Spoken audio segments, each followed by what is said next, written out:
Another day, another vlog. Thank you Lord for this day. Umaga pa nga lang nga madilim na. Ay Diyos ko, alam mo na ang kasunod niyan, ulan na. Ramdam ko nga yung bare months, Diyos ko, at kauran niya. Hindi naman nga halatang sumobra sa 8 hours yung tulog ko. Tingnan nyo naman yung mukha ko.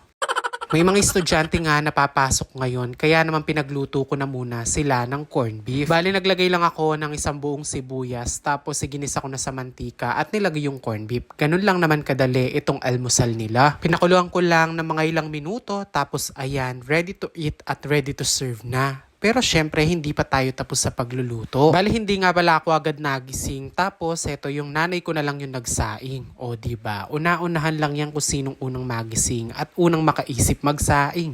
Charis.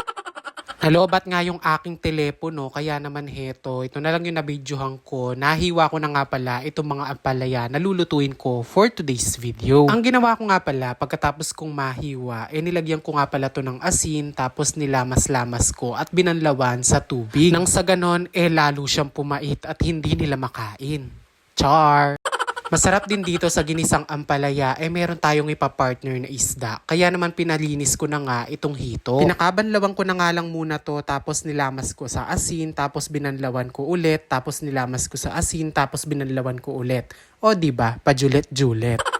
Dito nga sa aking kawaling gamit at pagod na rin, dito nga tayo magluluto for today's video. Pinainit ko na nga muna yung kawali, tapos naglagay ng mantika, ng kumukulo na, inilagay ko na nga itong mga hito. Importante na mainit talaga yung mantika bago nating ilagay at baka maging corned beef.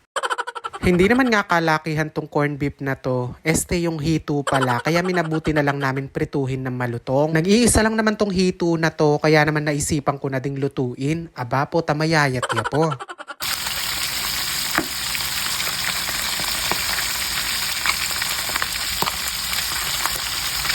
Gantong pagkakaluto nga yung gusto ko. Yung malutong na malutong. Yung tipong wala ka nang itatapon pag kinain mo.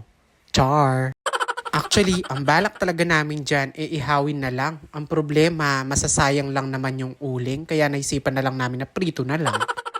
At habang nga nagpiprito ako kanina, pinrepare ko na din yung mga gagamitin ko sa paggisa. Meron nga pala kami natirang sardinas kagabi, kaya gagamitin ko din dito sa paggisa ng ating ampalaya. Bumili na nga din pala ako ng isang plastic ng chicharon, nag-scramble na din ako ng itlog at nakapaghiwa ng bawang sibuyas, kaya naman naggisa na rin ako dito sa kawali. Pinawasan ko na nga lang nga itong mantika na ginamit ko doon sa pagprito ng hito. Pero kung ayaw nyong gamitin yung pinagprituhan ng isda, pwede naman kayong gumamit ng bagong mantika. Nang lumabas na nga yung aroma ng ating bawang at sibuyas, naglagay nga pala ako dito ng pamintang pino. Optional lang naman yung paglalagay ng paminta. Kung ayaw nyo ng paminta sa ampalaya, okay lang. And then, nilagay ko na nga pala itong sardinas. Konti lang yung naging bawas ng sardinas na yan, kaya kung mapapansin nyo, madami pang laman. Kaya naman kesa masayang, isasahog ko na lang dito sa ating ampalaya. Kung mapapansin nyo nga, ang tagal ko nang hindi gumagamit ng kamatis. Ay Diyos ko, paano ba naman? Napakamahal. Muntikan na nga maging 1 kilong manok yung 1 kilong kamatis eh. So after ko nga mailagay yung ampalaya, hindi muna natin yan hahaluin para maiwasan natin yung sobrang pait. Bali pakukulaan lang pala natin yan hanggang Christmas. Char!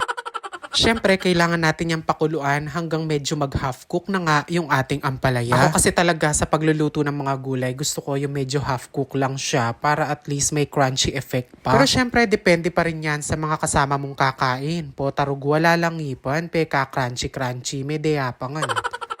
At nung feeling ko nga half cook na nga yung ating ampalaya, nilagay ko na nga yung chicharon. And then after that, ito namang in-scramble kong itlog, nilagay ko na din. Tapos hahayaan ko lang siyang maluto. Nakapaglagay na nga pala ako dito ng konting pampalasa. Tapos ayan, bali hinintay ko lang talaga siyang kumulo. And then, nung okay na yung lasa sa akin, pinatay ko na din yung kalan. Itong ulam na to, napakasimple lang. Lalo na kung sasahugan mo ng kalahating kilo ng liempo. Char! So, syempre, after kong maluto, agad na nga ako nagsandok habang mainit pa. And then, pinartneran ko nga nitong pritong hito. Ay, Diyos ko, mabsine na naman yung chiyu.